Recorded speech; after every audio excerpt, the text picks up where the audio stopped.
Hello,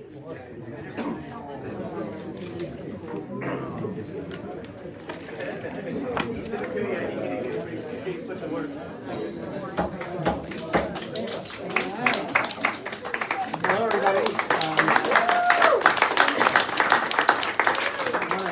Thank you for coming to this very special event, and I want to start by thanking Amy Rapp, who's here somewhere, the chief librarian, to do this event. So again, I thank the library very much.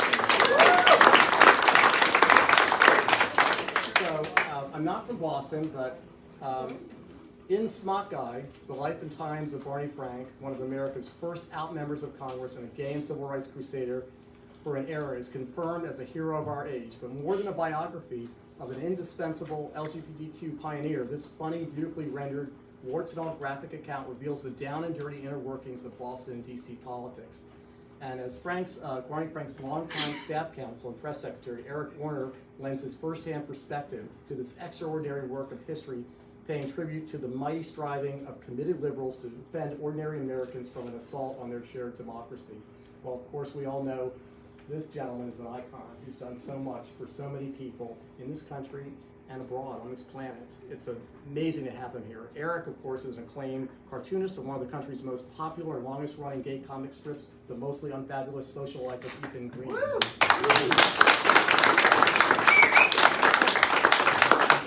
Eric will, of course, be doing a much more thorough introduction of this amazing individual here. And I want to thank the Congressman again, because this is after not seeing him for many years, this is the second time I've had the honor of seeing him. He was in Boston for our pop-up book event, and the first author, along with Jamie Kirchick, first person to be in our future space. So thank you again, Congressman. Thank you, everybody.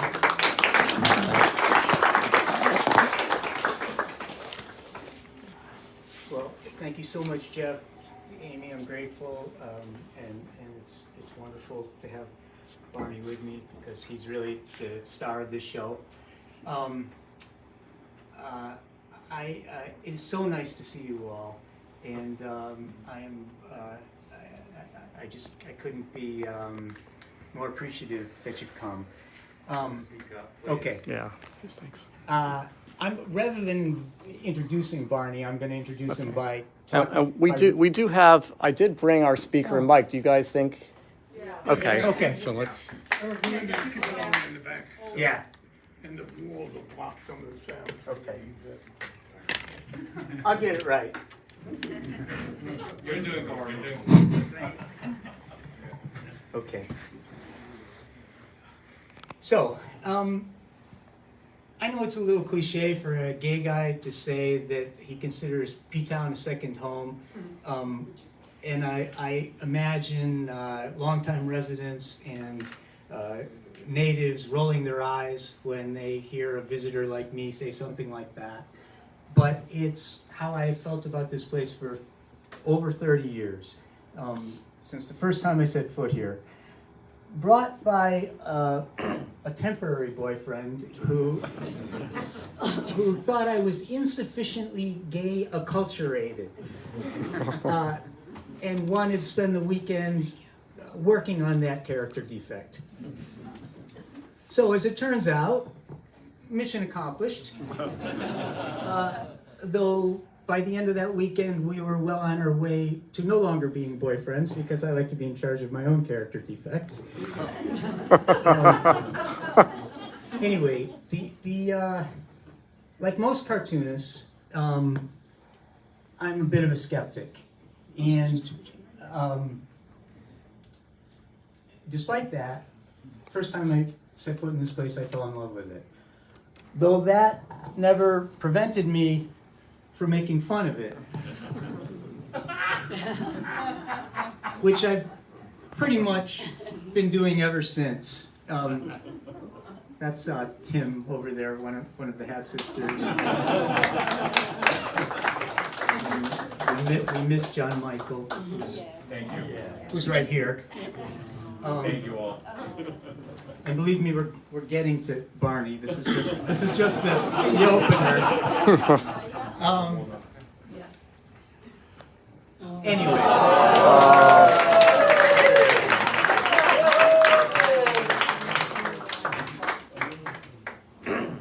Anyway, like I say, thank you so much for coming out to see Barney and I tonight.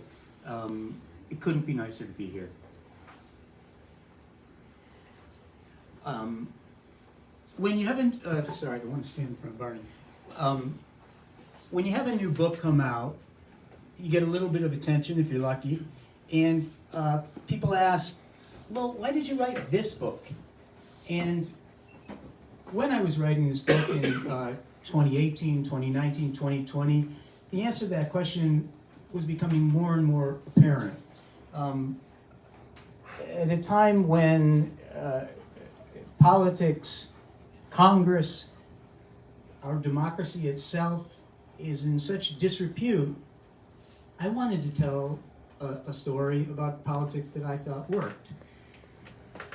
In Barney's final terms in office, it was the Tea Party era, and people were already saying, you know, this is the most polarized political environment ever. Despite that, the Affordable Care Act and the Wall Street Reform Act, named after Barney and Chris Dodd, they both passed in that time. And I hoped that it would inspire people to remind them that the little bit of bipartisanship, not a lot of bipartisanship, but a little bit, needed to pass those two pieces of landmark legislation happened not at all long ago. Another thing motivated me. I think that we Americans, definitely we gay Americans, have a tendency, and not incorrectly, but to admire the outsiders in our politics.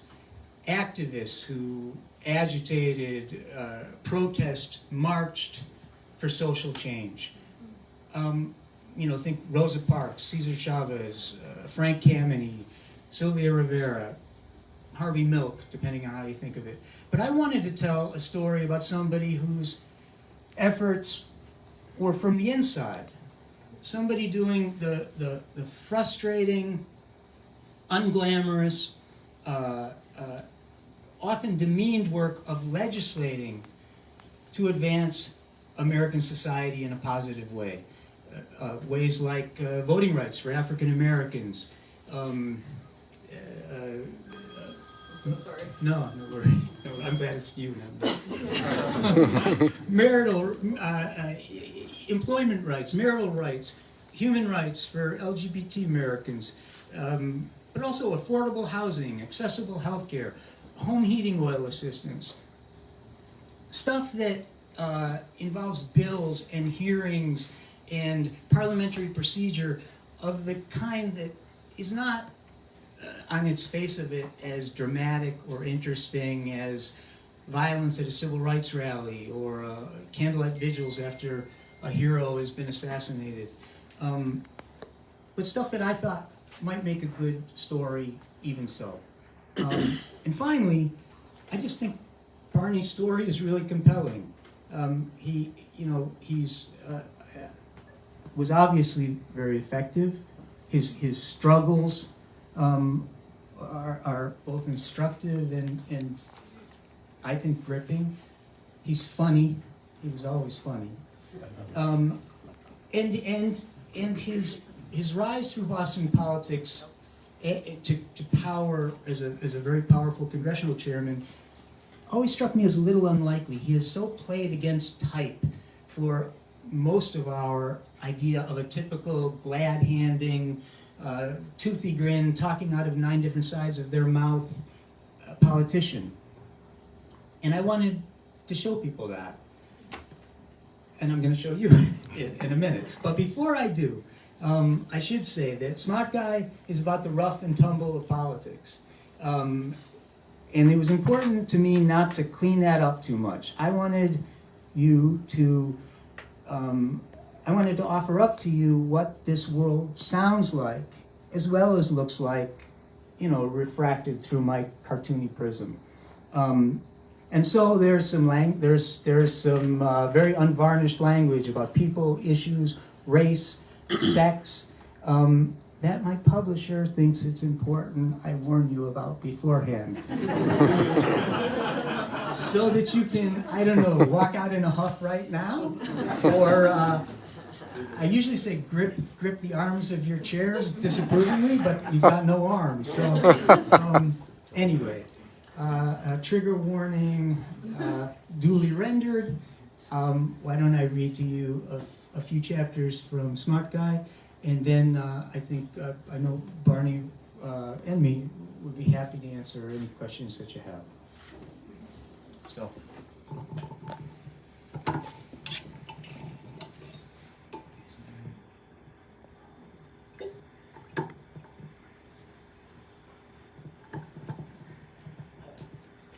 Can everybody see okay? Oh, Amy, maybe we should dim the lights a little bit. Oh, thank you, Nan. Can you, Eric, can you be over here so I can get you and the, or you need to do that? Okay. So, Never mind. yeah, I'll just do you here. okay. Well, you know what, I'll probably, yeah, it's tricky. No, I think that's good. I think that's good. Actually, Jeff, maybe we should. This is fine. I'll just stand here for this Can part. everybody, are you blocking people's view? Right.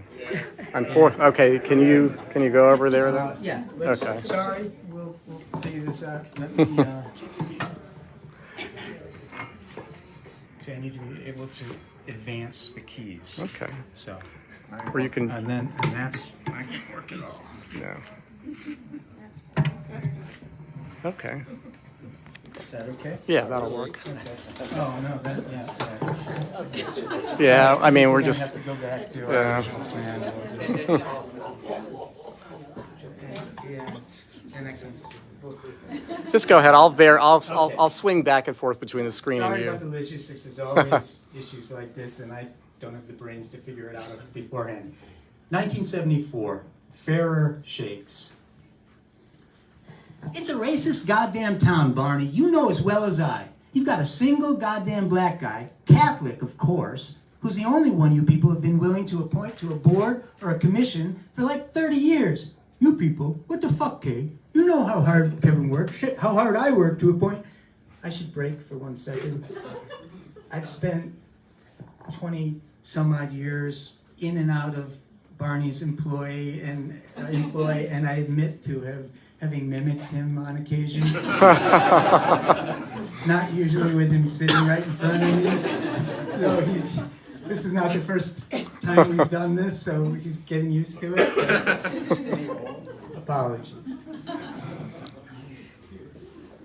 You people, what the fuck, eh? You know how hard Kevin worked. Shit, how hard I worked to a point. Yeah, well, work on this. Why the hell don't we have a single black person in the state senate when there's enough black folks in Massachusetts to make up at least 2, maybe 3 goddamn seats? Because the system's as rigged up here in the Northeast as it is down south. It just gets better PR. That's right, Hackensack. Bayonne. Don't correct me when I'm agreeing with you. Once a decade, legislatures following the national census redraw political district lines to reflect a state's shifts in population. If more people leave the city for the suburbs, redistricting allocates the suburbs more representatives in Congress and the State House. If there are more African Americans in the state now than there were 10 years ago, then district lines should be redrawn to enable more political representation for African Americans. But that's not the way it worked in Massachusetts in '73, when the legislative bosses came up with a redistricting plan to quash black hopes for a seat in the state Senate. Diminutive and dictatorial, State Senate President Billy Bulger wanted to keep just enough black Bostonians in his district to scare away white opponents. Don't get any big ideas about running against me. We'll split the vote and elect a you-know-who. When Barney agreed to fight for a black Senate seat, Bulger was pissed. I most definitely do not appreciate this newly elected Harvard loudmouth goody two-shoes radical sticking his fat nose in the business of drawing the Commonwealth legislative districts. Some of Barney's fellow liberals refused to help, afraid of Bulger and his older brother Whitey. A one-man crime wave responsible for much of the narcotics trafficking, numbers running, racketeering, bank robbery, and general thuggery going on between the Tobin Bridge and Providence.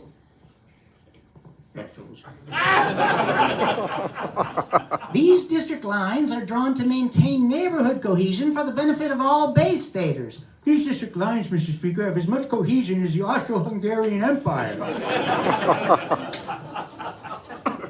But for whatever reason, Barney wasn't easily intimidated by demagoguery or much else.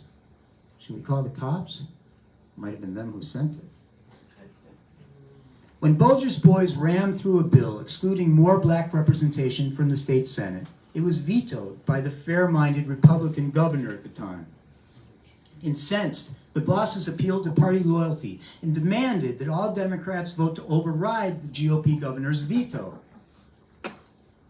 To Barney, though, and the other liberals he'd helped persuade, it was a no-brainer. I'll vote for a Republican plan any day of the week, Mr. Speaker, before I vote for a racist one. Capiche? There was a long impasse, but when the dust finally settled, he and his allies forced the legislature to create a seat in the state Senate for an African American, a first for the state. He wouldn't have the same kind of success with gay rights. Surprisingly, when his bill to repeal the Commonwealth's criminalization of sodomy came to a vote, a majority seemed to be in favor. Goodness gracious, the ayes have it. The big electronic board near the speaker's podium displayed over 200 little green lights, all signifying representatives voting with him. He and his fellow liberals were astonished, thinking the House had just unceremoniously voted to decriminalize sex between same-sex partners. Then, having had their bit of frat boy fun, the hacks, word healers, and stooges changed their vote en masse to no. Oh wait, my mistake, it's the nays that have it after all. Which meant the sodomy statute, a relic from the Commonwealth's bad old witch-burning days, remained intact. Hey, Barney, I heard your butt-fucking bill went down to resounding defeat. His response was just to file a second gay rights bill. A bill to prohibit discrimination based on sexual preference in housing, employment, and public accommodations. At the bill's hearing, he was apprehensive when a young black representative stood up to speak. Many black elders considered homosexuality a sin and wanted nothing to do with what they held to be an immoral gay rights movement. Remember, this is 74, so a lot of water under the bridge. Abomination. But Barney needn't have worried. I've been dealing with job discrimination based on prejudice for a long time. And I think it's just as wrong when it's directed at gay people as I do when it's directed at black people. Mr. Speaker, I support Representative Frank's bill. Okay, take a sip of water. So,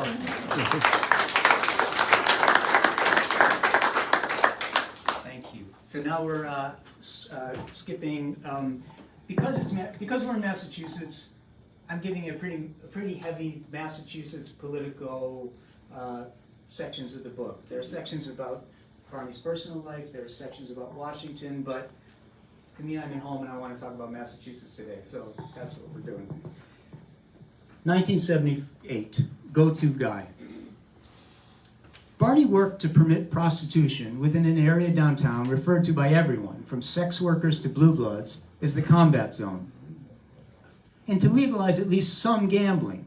He thought of his aunts, hard-working Bayonne family women who'd take bus trips every 3 months down to Atlantic City to play the slots. Rich folks could kick back at their country clubs or summer homes, but for many, gambling was one of life's few pleasures. Barney thought it was elitist to deny their right to indulge it. Just like he thought people had a right to adult entertainment, if that was their thing. But when he introduced legislation to decriminalize possessions of small amounts of marijuana, some of his colleagues just lost it.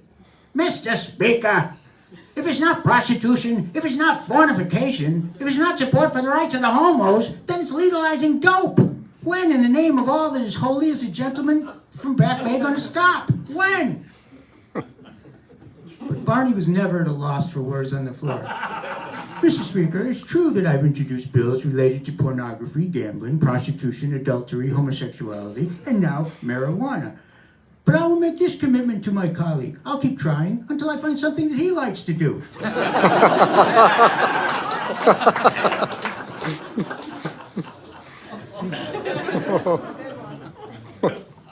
Okay, and one last section. I wanted to, this one I have to prep you with a little bit. It's 1980, and one of Massachusetts' congressmen is named Father Robert Drinan, a sort of crusading liberal Catholic priest who was on Nixon's enemies list. And if any of you are old enough to remember, Doonesbury was was really an American icon and a great hero. The problem was the new Pope didn't want a liberal Catholic priest serving in Congress. So that's where we pick up the story. There have been times when things that were happening half a world away at Vatican City had more impact on Boston than whatever was going on in Harvard Yard or atop Beacon Hill. The world had grown accustomed during the 20th century to elderly Italians on the throne of St. Peter, mumbling conservative or sometimes more liberal niceties about world peace and eradicating poverty and hunger, while going about the business of managing their global corporation. Direct papal intrusion in American politics was unusual. But then, so was everything about the new pontiff who burst onto the world stage in 1978 after the weirdly murky death of his predecessor. Handsome, virile, and defiance personified when it came to the communists ruling his native Poland, Pope John Paul II was a rock star. And he toured like one, holding huge outdoor masses in American cities soon after his elevation, including in Boston, where he was welcomed by the Archbishop, Cardinal Umberto Medeiros. The Cardinal had grown up an hour south in Fall River, Massachusetts, where textile mills had once provided stable employment for Portuguese immigrants like Umberto's parents. But after World War II, the mills began to fail or move south to states without labor protections. Perhaps as a result, the Cardinal had developed a pretty fatalistic view of the things his parishioners could expect from this life. A woman's right to choose definitely wasn't one of them. And in this, he was very much in sync with the new Pope. At a supper held after John Paul II's huge mass on Boston Common, Umberto just might have leaned over and mentioned offhandedly, "You know, Holy Father, one of our priests here troubles me. He serves in the Congress." I don't know why, but I think he talks like Lon Chaney. "He serves in the Congress in Washington, where he supports the sacrilege of allowing females to terminate the lives of their own unborn babies." Ko? Mowicz Powazni? That's my entirely fake Polish. According to Google Translator, it means, "Are you shitting me?" The Pope called Father Drinan, remember Father Drinan was serving in Congress, and told him he had to choose, the priesthood or politics. The Holy Father says, "My son, you may serve God or you may serve the Americans in Congress, but you may not serve both." And to the dismay of progressives everywhere, Drinan stuck with the collar. So Barney tossed his hat into the ring. "Let me say a word about subway funding, and then I'll talk about the MX missile." Eventually, a bunch of other liberals dropped out of the race, leaving Barney in a one-on-one matchup with a conservative Democrat who took to the airwaves with attack ads. This was happened to be the mayor of Waltham, right? Waltham, Arthur Clark. "My friends, the 4th District needs a congressman who will champion small-town New England values, and those don't include pot, porno, or prostitution." Clark opposed abortion. Barney pointed out that many of the same folks who were so fervently pro-life were also opposed to food stamps, welfare, health care. I guess they believe life begins at conception and ends at birth. Just days before the primary, the cardinal weighed in, having engineered Father Drynen's ouster from Congress. The idea that he might be replaced by this slobby Jew, this promoter of all manner of venality, well, that was just intolerable. These are blood-drenched times. So he wrote to every Catholic voter in the district to make damn sure it didn't happen. It is a sin for a Catholic to vote for any candidate who supports abortion, period. Make sure in the newspapers print this. Of course I know. Umberto's letter put Barney on the defensive at first. Is your fat boyfriend screwed now? Maybe. Summer. Within days, though, sentiment swung the other way. Hey, I'm a good Catholic, but maybe the church ought to concern itself with what's going on under its own skirts, if you get my meaning. And I think that's where we're going to leave it.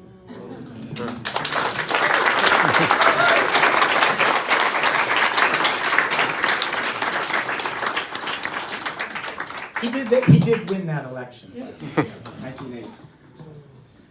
So maybe we can switch the lights back on and answer some questions. If Let me, oh yeah, I just, for a Massachusetts-based audience, I just want to fill in a few names. The young black state representative, accurately rendered physically, was named Royal Bowling. He and his father had both served. The governor who vetoed the bill to let us have a black senate district was Frank Sargent. And for my friend Tootsie Russell from Wareham, the congressman who was the representative who was so upset with my list of things was Ed Coury from New Bedford. Only Irvin would know who that was. The other thing I just want to acknowledge, a lot of people from my past were here. I'll start in chronological order. 60 years ago, I was in Helsinki, Finland, as a liberal. We were dealing with the Communist Youth Festival, and our chief was Dennis Shaw, who is here. By the way, to give the other side of the church, Dennis had recently been the president of the student body at Notre Dame, so we had some switch there. Go forward 10 years. In 1972, this is the 50th year anniversary of my first getting elected to office. Among the less than 10 people who were instrumental in that was the chairman of the Ward 5 Democratic Committee, that being Beacon Hill in the Back Bay, and he and his family, Mike and Karen Rotenberg, are here from having been absolutely elected years ago. And I pointed out, I mentioned Irvin Russell, who worked for me when I was representing the congressional district. Irvin, among others, he's a Vietnam War vet, but among other things, he was my driver and handled Veterans Affairs. And I, at some point, realized I needed a full-time person who was there to drive his Eric notes in his book. The first time he drove me to New Bedford, when it was newly added to my district, was not successful. It was, but after too much time. And finally, to acknowledge my hosts and good friends here, I'm going to get a check on your Polish. Stan and Eva Sikorsky, recently owners of the Land's End Inn, both of whom are Polish-born. Oh, so we'll gosh. if any correction is needed. I should probably slink out now. That's basically what I want to say. Of course, I'm here with my husband Jim, who went through so much of this, and we celebrated a little over a month beyond our 10th wedding anniversary, and the book closes with a great, lovely rendering of our wedding that Eric did. So that was my prefatory comments. Well, I guess anybody have any questions? We'd love to answer some I'm always reluctant to read more than 3 sections, because that's a lot of politics, so. Yeah. But I don't want to jip you either, so. Nobody? No? Oh, sure. Diane. Hi. And Diane and Nan used to own the Now Voyager bookstore here in Ptown, which is an amazing store. Absolutely. So thank you for coming. So I have a couple of questions. One is for Eric. Given that Allison also blurbed the back of your book, just like Fun Home, when's Smahtguy the musical? I don't know. Who's going to play you? I know Zero Mostel is People do ask me that question a lot. I should, from their lips to God's ears, so I don't want to get ahead of the game. But And then I do have a more serious question for the congressman. Given when you left and our country seemed to be on the upswing as far as mood and things changing in the country, not without certain troublesome undertones. I guess that my main question is, what the hell do we do now? All right, I'm going to give you a very simple answer because things get too complicated. For the next set of elections, vote Democratic. Yeah. I've been very critical of Democrats throughout my career at times, and I know what a good feeling it is to vote for a perfect candidate. Because unlike most of you, I once voted for a candidate who I knew was perfect. By the time I ran for re-election, I didn't think that.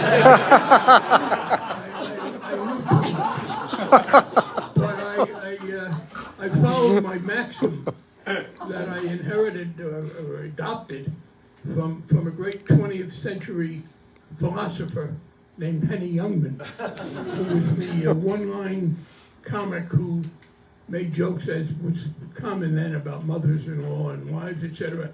And one of his great jokes, which also embodied the rule that you have to follow if you're making important decisions: how's your wife compared to what? The problem is, and I had periods of bipartisanship in my career, but we have had the Republican Party now. Well, I'll give you an example. Eric talked about the Dodd-Frank bill. We had 3 Republican votes, which we needed to get to 60, and one was from Susan Collins. Susan Collins has not cast any constructive vote since, because the price of remaining a Republican is just total obedience. Her colleague at the time, Olympia Snowe, quit because she did not want to be subjected to that. But that's the problem we have got. And what we need, there are 2 reasons why it's important, and I think we're getting in better shape now for the Democrats to win. First of all, I believe the most important thing we can do to diminish the right-wing anger, particularly among working class people, is to make the economy fairer. It's not the only answer, but that would help a great deal. And secondly, the problem we have now is for the first time in history, one of the 2 parties has just gone bad. And it's very different, and that was it. Now, there are a lot of Republicans who would rather not do what they're doing. There are some who are enthusiastic about it. But there are a lot of Republicans who are kind of, and they don't have Liz Cheney's willingness to risk her career, so they vote that way. They wish they didn't have to, but otherwise they figure they lose their primaries.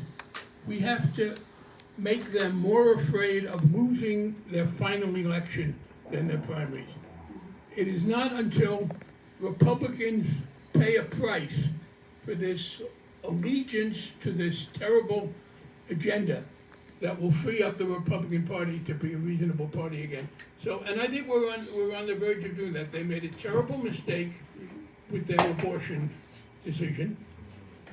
And by the way, when Clarence Thomas says, and maybe we should look at, for instance, private consenting sex, that's not speculation. He voted to criminalize that. In the case of Lawrence against Texas, two men had been sentenced to prison, were convicted of a crime, and the majority of the Supreme Court threw it out, but he voted to affirm it. So, and I think they have greatly overreached, and let me say something some will disagree with, but I want Donald Trump to run again. Because I think the way to purge this is to beat him, not have him being a martyr, and I think he has put the Republicans in the worst possible position. They probably can't keep him from getting nominated, but he cannot get elected. And I guarantee you that there are most Republicans in Congress really wish he would disappear tomorrow, but they are intimidated from saying so. Dennis? Yes, I wanted to say something that I'm not sure that even you know. It points to how circles in life really work. At the same conference that you mentioned, that you and I were at in Helsinki, Zbigniew Brzezinski was also there. And he played a role that prefigured the way he actually was. One of the main things he did at that conference was, in his very good Russian accent, go up to Polish and say, all Poles are pigs, which of course was meant to agitate them, and did to some degree. And we learned as his career went on that he was a professional agitator. But he also believed that if a pope could be elected from the Eastern Bloc, that would topple the Soviet regime eventually. And he was a great friend of Cardinal Kroll. And he decided when the time came that he could form a bloc. And so, in essence, what he did was promote a Pope, John Paul, who was from the Eastern Bloc.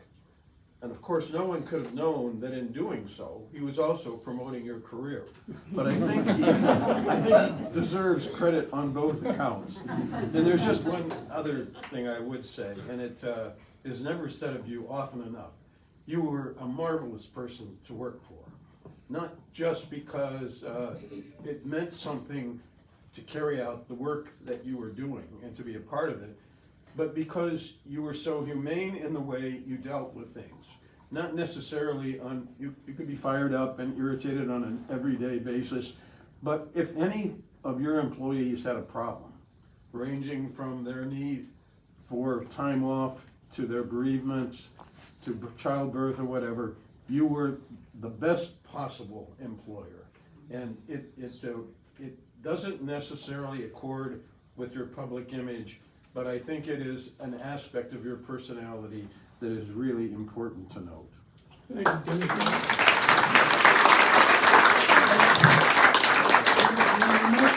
When I met Dennis, he was a fairly significant figure in the CIA. At the time, by the way, people don't realize this, for the Eisenhower years and for some time after that, the CIA was the liberal branch of the American foreign policy establishment. I mean, Allen Dulles was a lot more open. In fact, in that Helsinki conference we talked about, the CIA recruited people on the left.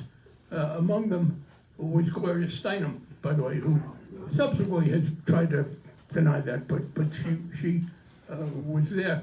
But I used Dennis's experience, and when I was chairman of the Financial Services Committee, among our jurisdictions was the whole question of economic sanctions, and Dennis headed up that section dealing with money laundering and those other issues. Anyone else? Yes, You just told me your name and I. Sure, yeah, my name's Neil Norrie Kaplan Kelly. I'm actually a PhD candidate at UC Irvine in anthropology, and I study legislatures. And so I'm curious why you think it is that there seems to be more reliance on courts to make rights decisions than legislation. And what is it that people don't understand about the power of legislation? Very good. I must say I am struck by the fact that legislatures are studied by anthropologists. And I guess it's better than zoologists. Well, it didn't always used to be that way. I mean, it was starting to get that way, but it is the dysfunctionality of legislatures is a direct result of the decision of the movement of the Republican Party into an anti-government position. That's what's happened. It begins, as a number of people have noted, with Newt Gingrich, but it was then fired up by the reaction to the financial crisis. And it was a tough thing. I mean, the financial crisis, we had this terrible problem. It was the result of the total deregulatory view of mostly the Republicans, but more Democrats than should have. And to get out of it, we had to do some things that were temporarily unpopular. In 2010, I had a tough race in I had, I guess, 4 tough races in my career, maybe 5. The first was 1972, when I first got elected to the legislature, thanks to people like Mike and Karen. And then in 1980, when I first got elected to Congress, and that was a year with Cardinal Medeiros. And the Pope, by the way, had been in Boston in 1979, and all the members of the state legislature from Boston were invited to meet him. Unfortunately, he was on the common, it was on Yom Kippur, so I couldn't go. But if I had, I would have had the chance to quote an old joke from the Catskills. What do you say to the Pope on Yom Kippur? Good Yontif Pontif. Although I was told by someone who knew more about Jewish culture than I did, Yom Kippur was not a Yontif, Rosh Hashanah was. But anyway,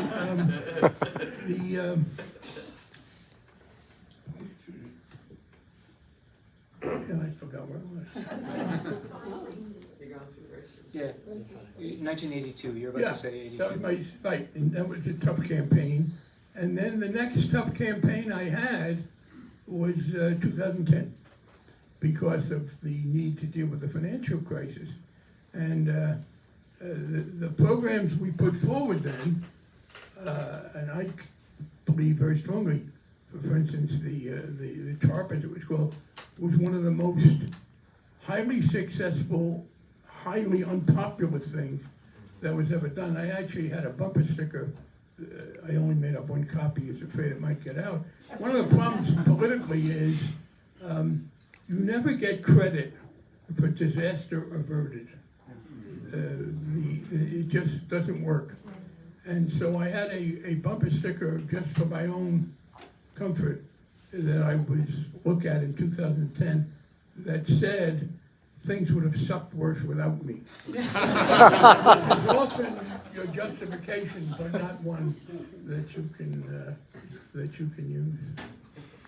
But that's basically what happened. In fact, I don't usually use, and this is one of the disadvantages the Democrats had been at. I think we're getting better at it, but I don't usually cite biblical parables.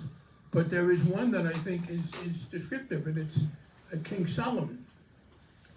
And King Solomon, when 2 contesting mothers claimed the baby, said, okay, I'll cut the baby in half. And so the real mother, caring more about the life of the baby than her own interest, said, no, I give up.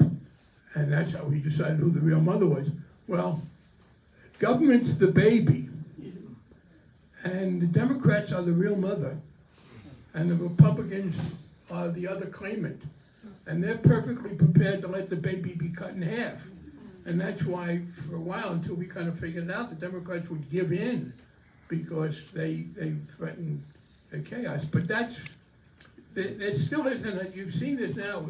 Actually, what's particularly striking, to the credit of Joe Biden, Nancy Pelosi, who is one of the great political leaders in American history, and Chuck Schumer, who's done an extremely good job in his short term, for them to have gotten as much as they have gotten through with such narrow majorities is really unprecedented in American history. And so it shows that they've learned how to deal with it. So the problem is not this Constitution was undemocratic, and the filibuster has no justification, I believe, whatsoever. But things were able to work out until over the last decade or so, when the Republican Party just went to this totally negative position, and things don't work because of that. But the question is, they may be paying a price for that. I mean, the voters have got to show that, no, they don't want the baby cut in half. And that's up to the voters. I would throw that in there. Too much political analysis focuses on why the elected officials misbehave, and elected officials often are dysfunctional, and the media, particularly in the age of social media, doesn't help. But the voters, sometimes they're no bargain either. And it's up to the voters to a great extent. I'm getting a little more optimistic about that. Jonathan. I just want to say this is an extraordinary amount of work. How long did this, you said 3 years of full time, and did you two collaborate on this, or how did you get a lot of the information for the book? I interviewed Barney a lot to begin with. I should say, like many artists, I have in life often needed a day job, and as it happens, I grew up in a political family, so I sort of know politics and government service by osmosis. What Dennis was saying about Barney being a great boss, well, he put up with a cartoonist on his staff. As long as I did my job, he didn't mind the fact that I had these other very strong ambitions. Let me say, I figured when people realized that he was writing this very graphic cartoon, pornographic and graphic, and someone did say to me, "Are you worried that some of the voters are going to, guilt by association?" But my answer was no. Nobody who is not driven away by my voting record is because he makes pictures of what I talk about. I didn't know that. That's fun.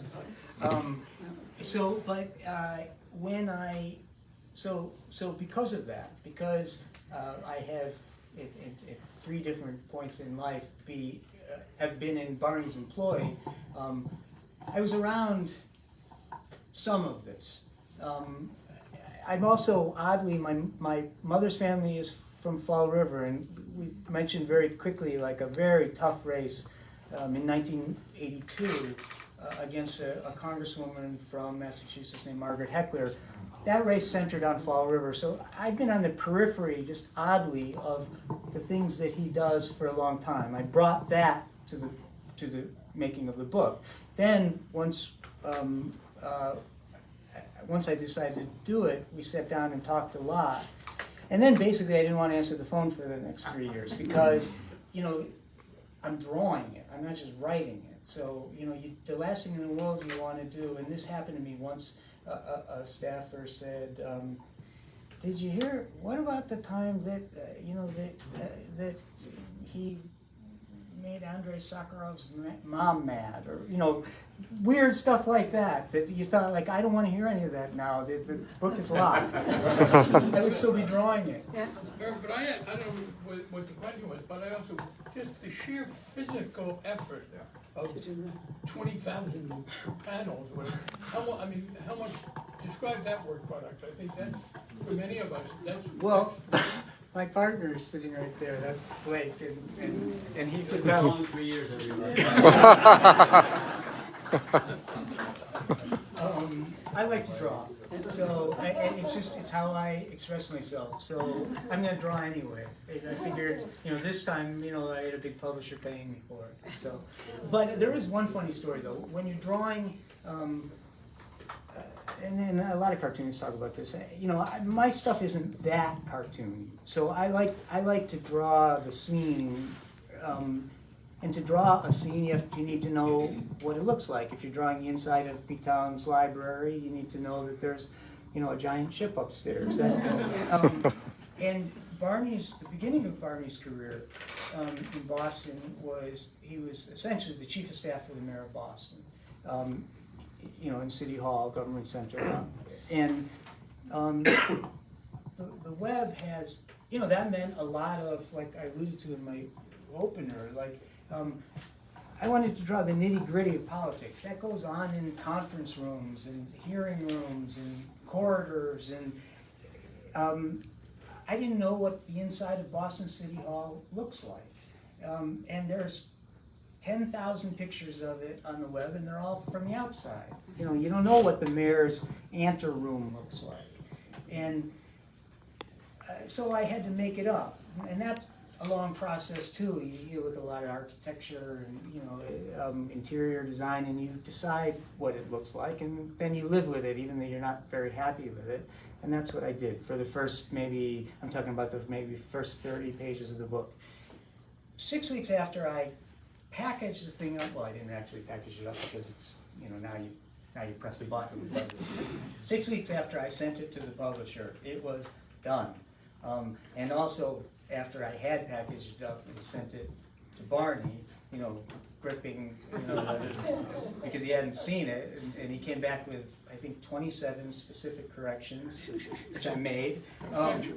Yeah, no, just factual. But about 6 weeks after all this happened, this famous documentary filmmaker, Cut Follies, what's the guy's name? He did a famous documentary about Fred, Fred is his first name. Weissman? Right. Right. Fred Weissman. Well, he came out with, national release documentary called City Hall about the inside of Boston, about Marty Walsh. Oh, wow. It's 19 hours of watching Marty Walsh walk from one room to another. I wanted to slit my wrist. But anyway, so that's a tongue-in-cheek way of answering. It's, most graphic novelists will say it's a bit of a labor of love. Hopefully you get paid for it. That makes it, better. Sir. I just want to offer a comment. Barney had a way of using irony to focus on what was really important. I remember when This he is my first local, I ran. was chairman of my local Democratic committee when I first ran. When Barney first ran for state rep, I still remember his campaign posters. He was wearing a rather ruffled suit. He said, neatness isn't everything. But when you think about it, you laugh at that, but you think he's making a point here. What is really important in this case? And I have to say that other things that come to mind, a few later points, Barney, we were both invited to a bar mitzvah to a mutual friend. Barney, I think, was down in Washington. You were a congressman at the time, or maybe in Washington. And I said, Barney, your suit doesn't match. He was wearing a brown jacket with blue pants. I said, it's really strange. I have another suit in my office, in my closet, just like it, but it's in my house. It was the CUNY bar mitzvah, and it was obviously on a Saturday. And I had one night when I could have come up on Friday, I've been in Washington, and I would come up on Friday, but for some reason we were in session that day, and I couldn't leave. So I had to make an early plane, this is true. So I got up at 6 o'clock in the morning and went into my closet. It was still kind of dark. And I took out a suit. And that's the suit. So I will say, I don't take the blame for the original mismatch. I will acknowledge that I had not noticed it. One other thing I wanted to tell you about the humanity of this person, when his first campaign for state representative, and I think with that, I'd like Karen to tell you the story of the very first, we ran his very first fundraiser. And putting that together, the background about this, give you good insight into this individual. So we had a call from Barney, and he said, I need some help in my campaign. I need somebody to, it was not actually a fundraiser, it was getting to know the community Karen, and, let me give you- and sort of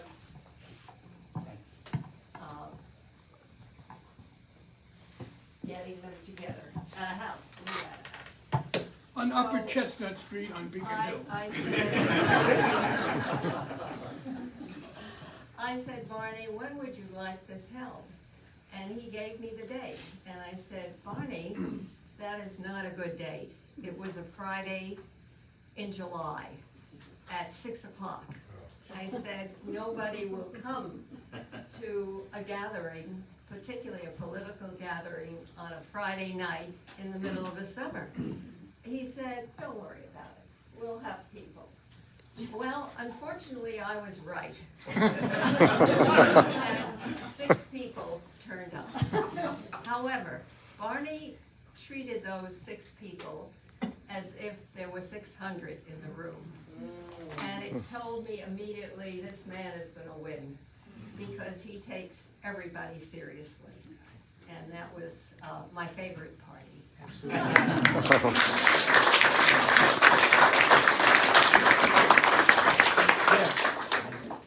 Thank you for your book, going to buy it, and thank you, Congressman Barney, for being here. My name is Diane Hamilton. What I'd like to know, Congressman Barney, is what inspired you in your life, who you knew, what happened to you in your family or in your early years, what inspired you to run for Congress? But I'm glad you asked that. Let me say, I meant to thank the bookstore and recommend, I hope you all go to bookstores and don't buy from Amazon. And I don't know, but it also gives me a chance to plug my own memoir. Yeah. And thank you. Which I plug at the second page of the book. I talk in there about, no, I don't know why I decided, but I remember early on being fascinated by politics, and also being engaged morally. One of my earliest memories, my father was what we now call an early adopter, and he bought a television set in 1940, when very few people had them. Interesting, by the way, it was a big square thing, and the tubes were so heavy that the tube could not look this way. So the tube sat on its bottom and went straight up. And you opened the top of the box and it reflected into a mirror. And you were looking at a mirror of the tube. But I do remember early on, 1950, being fascinated by the Kefauver Crime Committee hearing. And the other thing was that I realized early on in school that I was very skilled verbally. Being left-handed in a very right-handed world when I was growing up, manual dexterity was never my skill, and you know, if my instinct is to try to fix something, I can hear Jim saying, "Barney, don't touch it," and because I'm more likely to break it than get it to work. But you know, you like to do things you're good at, and I was sort of skilled verbally. I had an ability to make people laugh. But then I also I grew up in a sort of a liberal household. The New York Post in the 50s, when it was a major liberal paper. It is, of course, now no longer either liberal or a newspaper. And I was intrigued, as I said in my memoir, two of my earliest memories the way I reacted to them, I don't know why I did, but two of my earliest memories engaged me. One was the murder of Emmett Till, a black teenager my age. He was 14, I was 14, 1954, who was brutally murdered for looking the wrong way. He was from Chicago, he was in Mississippi. He looked the wrong way at a white woman who apparently later said, well, he hadn't really. But, and then the other were the Army McCarthy hearings, which I was fascinated by and recommended people get the kinescope, as it's called, and it was extraordinary. And I said, you know what, these are important things, and I think I could be good at changing them. On the other hand, there was a problem, because I realized to be effective in politics, to get anywhere, you know, that depended on popularity, and I had realized by then that I was gay. And that was not going to work. I mean, I realized that being gay was so unpopular that you could never get ahead in a world which depended on popularity. The kind of one of the themes of my memoir, by the way, is that over the next 50 plus years, till 2012 when I retired, being gay became less and less unpopular, but being in politics became more and more unpopular. And by the time I retired in 2012, being gay was in fact more socially acceptable than being unpopular. And I was told, 2012, the year I retired, was the 2 years after we passed the financial reform bill and Jim and I got married, that our marriage polled better than the Dodd-Frank in terms of public approval. Now, too, you know, early on, I worried, well, what's the reaction of my colleagues going to be? I acknowledged being gay voluntarily in 1987, and I was worried about the reaction. It turned out to be better than I anticipated, although one of the great stories from that was Tip O'Neill's reaction, the great speaker. By the way, Nancy Pelosi is the first person since Tip O'Neill to be leaving the speakership more respected than when she went in. Every speaker, Democrat and Republican, between Tip O'Neill and Nancy Pelosi, went out in defeat or disgrace. But I told Tip that I was going to be acknowledging that I'm gay. And he told his then press secretary, Chris Matthews, you remember from CNBC, well, we better get ready to deal with the press. Barney Frank's going to come out of the room.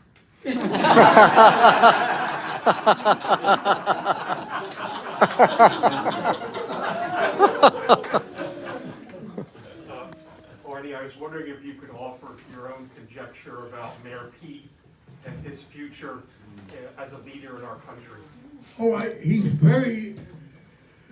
I'm very impressed with him. I just exchanged correspondence with him. We moved, Jim and I were moving some stuff, and I came across the poster from 1993, when Bill Clinton had taken office, which advertised Gay Pride Day at the Department of Transportation. So I sent it to Secretary Buttigieg and said, okay, now, thanks to you every day, he wrote back a very nice letter. He's very good at what he does. I do not think it is realistic to think about him as being the presidential candidate.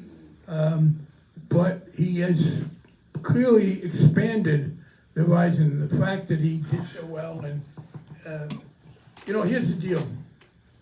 It is not that a large chunk of people would vote against him because he's gay, or because the First Lady would be a man. It is, we are still so narrowly divided that we haven't got 5% to lose. And I worry about that. And it's also, by the way, I'll put it this way. Given his background, his age, etc., his electoral record, he is more prominently a candidate for president because he's gay than if he was straight. If he was straight and everything else about him was the same, he would be highly regarded, but not in that category. So that's encouraging.